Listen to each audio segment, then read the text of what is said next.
Hi everyone, my name is Amber, welcome back to my channel. Today I'm here with another YouTube tag. This time it's not really about bookish things, this is the content creator tag, which was created by Colin over at the Horrific podcast, and I found it via the book, A Book Olive. Sorry, I'm really terrible with channel names. I was watching Olive's video and she said she'd been here for 6 years and she had a lot to say about kind of being a content creator specifically on Booktube, and I thought it was a really good tag, so I thought I would do it too, particularly because I've been here for 11 years now, since Booktube first started, and that's not to brag or anything. I'm just pointing out that I've been around for a long time. I've seen a lot of stuff go down on Booktube. I've seen the Booktube community grow from just a very specific niche of perhaps like 10 people to this giant thing with thousands and thousands, and it's being kind of referenced in the like bigger media as well. So I think it'd just be a really fun thing to talk about. So here are my answers to all the questions. The first question is, what made you decide to become a content creator? So okay, going way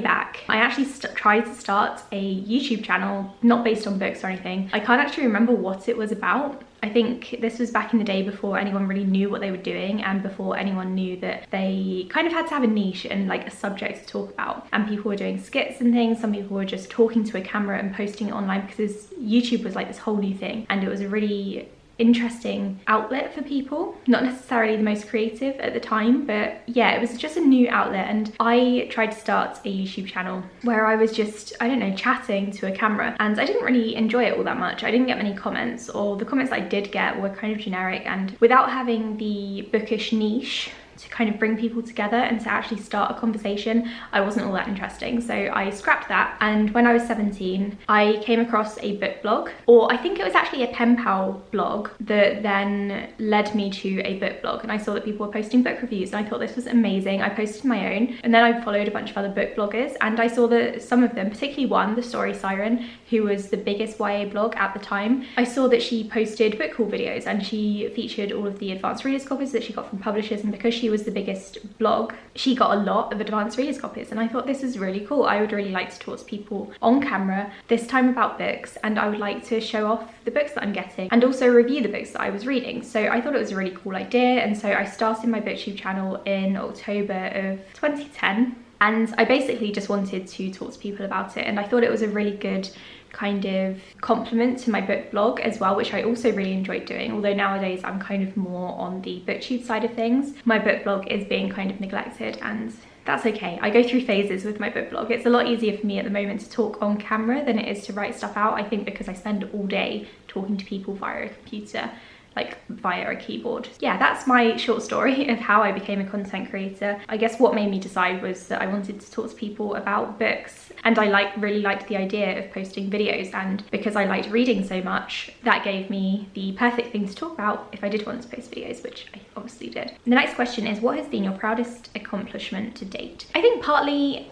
well, there are a few things, I think. So there have been some like really standout moments in my booktubing career, if you will. The first was being monetized back in the day, which I was very proud of, and I earned £60 from YouTube before I took a break, and then YouTube changed its terms of service and the requirements for being monetized, and so I was dropped because I don't have enough watch hours, and that's fine. I've got a very well paying job, and I really don't mind not having ads on my videos. I think it's quite nice. So that was a fun moment. I'm also very proud of hosting my own readathon, the debut-a-thon, back in, I don't know, 2013, I think, and quite a few people joined in with that, and I was really pleased with myself. I would love to do that again. It's just I don't really have the confidence to do so at the moment. I think it kind of would probably play on my mental health a little bit, and I would be worrying a lot about whether or not people would join in, so maybe that's a thing for another time. I was invited to the Divergent premiere, the movie premiere in London, in Piccadilly, and that was really exciting. That was like the first sort of press event that I got to go to. I also went to the very first Yauk, and I was invited to that, and that was so good. I really enjoyed that. I met so many old school book blogger friends and booktuber friends, and now Yauk is this like massive thing, and I went back a couple of years ago, and it was so interesting to see how it had changed from this tiny like corner of London Film and Comic Con to this entire floor. So I love that so much. So yeah, my proudest accomplishment, I think The thing that stands out to me the most is actually having done this for 10, 11 years. I think that's amazing. I've never stuck with a hobby this long. I always drop hobbies, and I haven't with this. I love reading. I love talking to other bookish people. I've made so many friends. We've got an amazing group chat going, and I'm just really pleased with everything that has happened over the last 10, 11 years. And I'm so glad that I have stuck to it for this long, and I'm hoping I will stick around for another 10 to 11 as well, or more, of course. Question number 3 is, do you struggle with social media? Yes. So I have a love-hate relationship with social media, even though I don't really think it's that strong. I get bored with social media quite a lot. Twitter is just the same stuff over and over again, and it's often where I get a lot of my news, so I do keep Twitter, but I don't really post on there as much as I used to. I used to talk to my friends a lot via Twitter, and we used to like do live readings and live streaming together, and we would kind of live blog via Twitter, and that was a lot of fun. But I don't think I would do it nowadays, because now we would just talk via like a video call or messaging via WhatsApp or something like that. I don't really feel the need to go onto Twitter all that much, and I'm literally normally only there for news, and sometimes I look at the Booktube book blogging drama, but even that doesn't interest me as much as it used to anymore. A lot of it is just the same stuff over and over again, with the occasional like big drama. So yeah, I think I do struggle with it, because I don't really know what to say on there. I promote our videos occasionally, but even that, it just feels a bit weird if I'm only going there to promote things and not post anything else. I don't know. So I struggle with Twitter, and Instagram I struggle with as well, especially because of the new algorithm. It's not really new anymore, it's been this way for a while, but it obviously doesn't show things in the correct timeline in chronological order. So I don't see a lot of the people that I'm following, and I want to see their stuff. So yeah, I don't really like Instagram at all anymore. I keep trying to go back to it, but without having the sense of community there that it had all those years ago when it first started, back when you could actually see your friends' posts, I don't really like it all that much, although I do kind of want to try to get back into it. I definitely prefer YouTube to Instagram as like a platform. And TikTok, I tried it. I did not get on with it at all. I'm not entertaining enough for TikTok. Question 4 is, which content creator inspires you the most? So I would say my friends inspire me, because they're so kind of creative, but also the main thing is that they're very dedicated to Booktube or YouTube in general, and yeah, I really admire that. I admire anyone who can consistently do week-long reading vlogs like my friend Judith does. I try, and I'm not very good at it anymore. I used to do them back before I started doing sit-down videos again when I came back to Booktube in 2018, but yeah, I don't think I could keep that up now, mainly because my life is so boring at the moment. We can't go out and do anything. When I do start to do reading vlogs, I tend to kind of drop off. I very much admire people who can keep those up consistently. I also really look up to people who do reading experiment videos. I really enjoy watching those. I think they're so much fun. I know that Books and Lala is probably the most well known for doing those, but my friend Steph also does them. I love watching them, and I love doing them myself as well, so I tend to do one maybe every couple of months. I've got a really exciting one coming up actually, to do with Storygraph, which you'll hopefully see in the next week or so. So yeah, I really enjoy those kinds of videos. I really enjoy the creators who are, I guess, more creative and who do things that are kind of outside the box and come up with new Booktube ideas. While I do love doing reviews and watching reviews, it's always the vlogish experiment videos that really get to me, and it's kind of like watching a TV show, I think. Oh, I also wanted to mention I love it when booktubers do discussion videos as well, particularly live ones. I know that Mara from Books Like Whoa, who I discovered recently, she does a lot of discussion videos. She's been doing one a week recently, and I love them. I think they're fantastic, and it's something that I would love to do on my channel if I had kind of the audience for it. It's just I don't think many people would tune in for it, so the discussion would be not so much of a discussion, I guess. But I love the kind of honesty that comes out of them, and I love that nowadays creators, particularly Booktube creators, are being more honest with, or transparent about what exactly goes on behind the scenes, how much they're being paid, what exactly goes into Booktube. I think back in the day, people definitely weren't doing that at all. People wouldn't say how much they were earning from monetization and AdSense and all that, but nowadays people are very open for it with it. A non-bookish content creator I really admire is Catherine Manning, who used to be the Content Bug. She does a lot of analytics videos, and she talks about SEO a lot and search engine, it's the same thing, search engine optimization, and she's literally come from, I guess, 1,000 subscribers at the beginning of 2020 to now, or was it 2019, either one, to now having almost 500,000, which is mad to me. Question number 5 is, what frustrates you most about other content creators?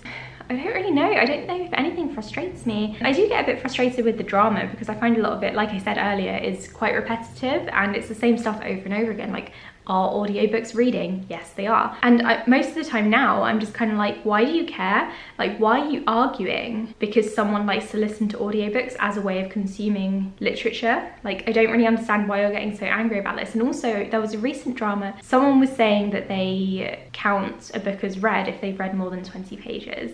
And I personally don't think that counts as read, but that's none of my business. Like, if someone wants to say that they've read all of those books, then I really don't care. Like, let them get on with it. It's their reading. It really doesn't matter to me whatsoever. I personally count books as finished, as read if I have read the entire thing, I've finished it. Otherwise, they're just like a DNF and they don't really count towards my read count. Just let them do what they want.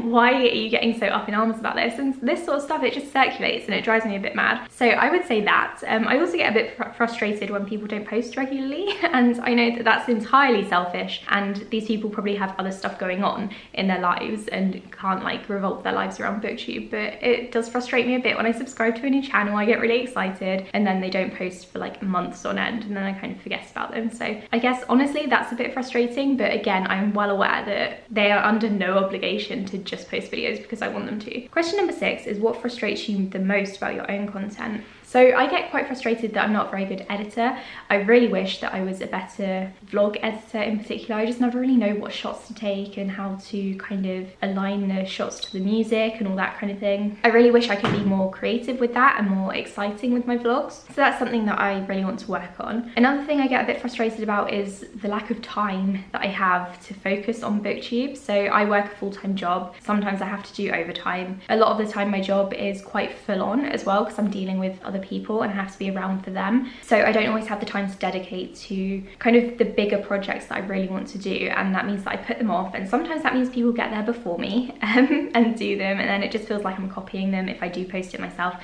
And sometimes it just means that an idea of mine never gets posted, and that does really frustrate me because I feel like I've got so many good ideas and I would love to post all of them, but I just don't have the time. So that means I have to sort of stagger them over like a year or two. I just kind of want to do it in the moment while I'm excited about them, but if I just sit on them for a while, I'm not so excited. So that I think I would love to have more time to focus on reading as a hobby and also on Booktube as a hobby as well. I don't think I'd want to go do Booktube full time. I think it would be quite isolating and also not a very stable career, I don't think. And I do quite like my job and I really like the team that I work with. So yeah, I don't think I'd want to do it full time, but I would like more time to dedicate to Booktube. And finally, question number 7 is, how do you motivate yourself to keep going? I don't know, I guess I don't really motivate myself. I think it's my friends that motivate me, without like trying to sound really cheesy, but it's my friends and my viewers and the people who regularly comment on my videos, people who post videos as well and that I comment on. I think that's what motivates me, because if other people are doing it, I can do it too. If other people want me to post, then I will keep posting. And then also just because I want to talk about the books that I am reading, and I guess it's also the books that motivate me because I really want to talk to people about them and I want to gush about my favorite characters, my favorite authors, my favorite book covers and all of that. So all of that motivates me. It's all kind of like wrapped up in one, and I feel like I've gone on a lot of Booktube breaks in the past. Like I said, I've been around for 11 years and I think I went on a couple of breaks in maybe 2012 to 2013 when I first got my job, and then I went on another break in 2016 which lasted for 2 years. But now I've been booktubing solidly for 3 years again, and I'm loving it. I'm so motivated. I really enjoy this hobby, even though I don't really like video editing, but that's another matter entirely. Yeah, I love it, and I think it's important to have a hobby, especially one where you can interact with other people and have things in common with them. So yeah, I just think I, at the moment, am loving Booktube or YouTubing in general, and because I'm quite passionate about it, that's what keeps me going. So that's a very rambly book tag video. This was the content creator tag. I'm going to try and edit this now. We'll see how that goes. Like I said, I really hate editing. Thank you so much for watching this video. Please subscribe if you haven't already. It would mean a lot to me. If you have done this tag, let me know in the comments below. Otherwise, you should definitely do it if you're a booktuber or content creator. I would love to see your answers and let me know if you do so. Thank you again so much for watching, and I'll speak to you all in the next one. Bye.